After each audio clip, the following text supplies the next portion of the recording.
alam sebelum Allah. Waktu itu hanya Allah Subhanahu Wa Taala sahaja. Tiada alam, tiada rumput, tiada pokok, tiada binatang, tiada sungai, tiada laut, tiada bukit, tiada gunung, tiada angin, tiada syaitan, tiada manusia, tiada malaikat, tiada bintang, tiada syurga. La ilaha illallah. Subhanallah. Teringin tak tanya? Saya begitu teringin untuk bercakap dan berkata-kata dengan Allah.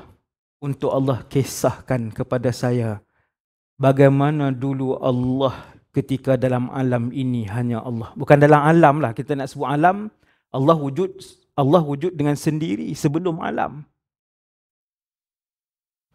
Ajaib. Kemudian Allah Subhanahu Wa Taala menciptakan makhluk yang pertama. Ada 3 pendapat yang sebut tentang makhluk yang pertama. Yang pertama, ketiga-tiga ni ada hadis yang kuat. Sehingga ulama berbeza. Ada yang kata A, B, C. Ada ulama guna hadis yang mengatakan makhluk pertama Arash. Ar-Rahmanu 'alal 'arsy istawa. Ada ayat Quran kan banyak tentang Arash. Kemudian ada hadis kedua yang mengatakan makhluk pertama bernama Al-Qalam. Ini kita nak berkenalan ni. Ketika Allah dahulu tiada sesuatu bersama Allah. Kemudian Allah ciptakan Arash. Pendapat kedua kata qalam. Qalam ialah satu makhluk, wallahu a'lam. Rasulullah pernah melihatnya dalam peristiwa Mi'raj. Nabi melihat qalam. Ia sedang menulis. Tulis macam mana wallahu a'lam, tetapi ia menulis semua benda yang dalam alam ni. Contoh yang masuk dalam dewan ni berapa orang? Siapa yang duduk di kursi pertama? Siapa yang duduk di kursi kedua? Sekarang qalam itu sedang menulis. Ajaib, makhluk yang bernama qalam. Pendapat ketiga kata makhluk pertama yang diciptakan al-ma, air. Sebab Arash di atas air. Air apa Ustaz? Wallahu a'lam. Semua makhluk tu kita akan tengok satu hari nanti. Di akhirat insya-Allah. Sekiranya kita ahli syurga. Sebab tu selalulah minta dengan Allah untuk jadi ahli syurga. Kalau boleh tiap-tiap hari, tiap-tiap hari. Kalau boleh tiap-tiap semayang, tiap-tiap semayang. Kalau Allah ingatkan tiap-tiap jam, itu tandanya insya-Allah Allah nak muliakan kita dengan syurga. Jadi ahli neraka tak boleh pergi melawat, tuan-tuan.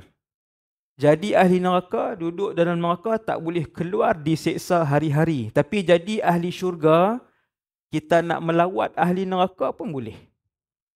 Nak pergi tengok Arash, nak pergi tengok Al-Ma, air yang Allah cipta awal dulu, nak pergi tengok Qalam, nak pergi tengok Lauh Mahfuz. Maka ada 3 makhluk yang paling awal. Jumhur ulama kata yang paling awal, kebanyakan ulama kata Arash.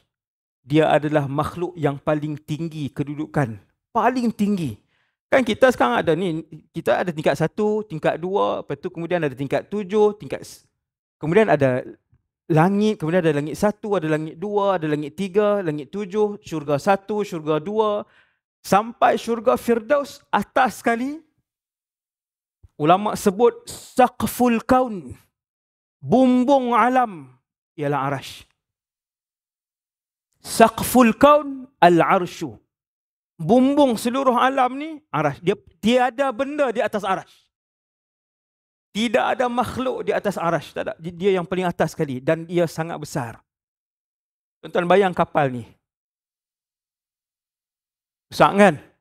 Kapal ni pun dah besar. Laut besar, luas. Laut, 7 lautan.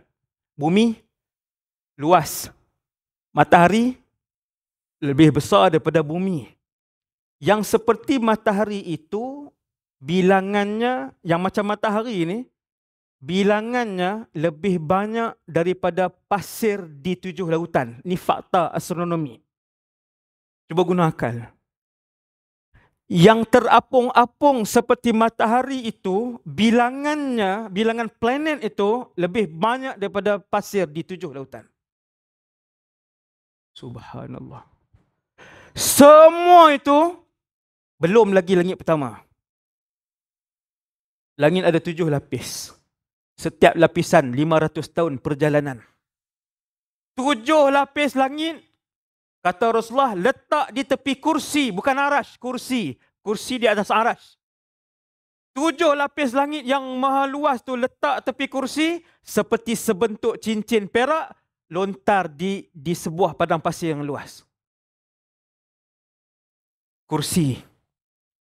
Kecilnya langit yang 7 lapis tadi, letak di tepi kursi. Dan kursi yang kita baca ayat kursi itu, wasi'a kursiyuhus samawat wal ard.